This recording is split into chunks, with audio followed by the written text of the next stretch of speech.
পরিষেবার ক্ষেত্রে স্বাস্থ্য বিভাগে এবং আগরতলা পুর নিগমের মাথায় উন্নয়নের আরেকটি নতুন পালক যুক্ত হল। স্বাস্থ্য পরিষেবার ক্ষেত্রে বর্তমান সরকার প্রথম অগ্রাধিকার দিয়েছে। নাগরিক পরিষেবার প্রতি সরকার সংবেদনশীল। বাইরে থেকে রোগী ও তার পরিজনদের কম দামে খাওয়া এবং থাকার জন্য সরকার পরিকল্পনা নিয়েছে। বৃহস্পতিবার শহরে এক অনুষ্ঠানে এই কথা বললেন মুখ্যমন্ত্রী doctor Manik Saha. Nair medical college, Nair dental college, এরকম অনেক হসপিটাল আছে যেগুলো it is run by the municipal corporation.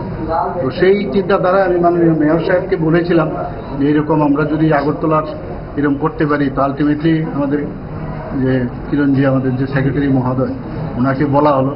আমরা খুঁজছিলাম কোথায়, এখানে যখন যারা যে কারণে এটাকে ব্যবহার করছিল তারা ওইখান থেকে চলে গেছে, লেবার ডিপার্টমেন্ট ছিল, তাদের আলাদা নতুন বিল্ডিং হয়ে গেছে।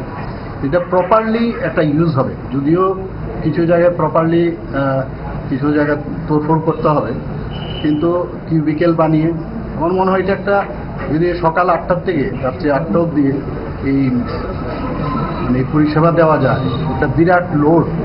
মানে যারা আপনারাও যারা আছেন হঠাৎ করে মনে হবে চলো একদম সেন্টার, আগরতলা শহরের সেন্টার, যে আচ্ছা আমি দেখিয়ে আসি ডাক্তারবাবু। মানে এটা খুবই এটা মানে পরিষেবার ক্ষেত্রে আমি বলবো একটা নতুন পালক মানে স্বাস্থ্য বিভাগে এবং মিউনিসিপ্যালিটি কর্পোরেশনে এটা কানে ঘুষলো, আমি বলবো টুপিতে ঘুষলো। তো এটা আমার মনে হয় আমি খুবই ভেরি হ্যাপি।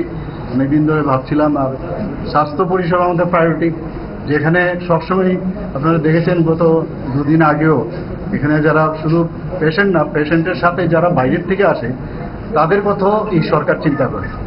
মানে মিড ডে মিল 10 টাকায় ব্যবস্থা করা হয়েছে আপনার রোটারি ক্লাব এবং আমাদের যে রোগী কল্যাণ সমিতি মিলে। এছাড়াও আমাদের এবার বাজেটও এত সুন্দর শেল্টার সেন্টার আমরা বানাচ্ছি, যারা বাইরের থেকে আসছে ওদের থাকার ব্যবস্থা এবং তাদের কম পয়সায় যাতে খেতে পারে সেই ব্যবস্থা আমরা করছি।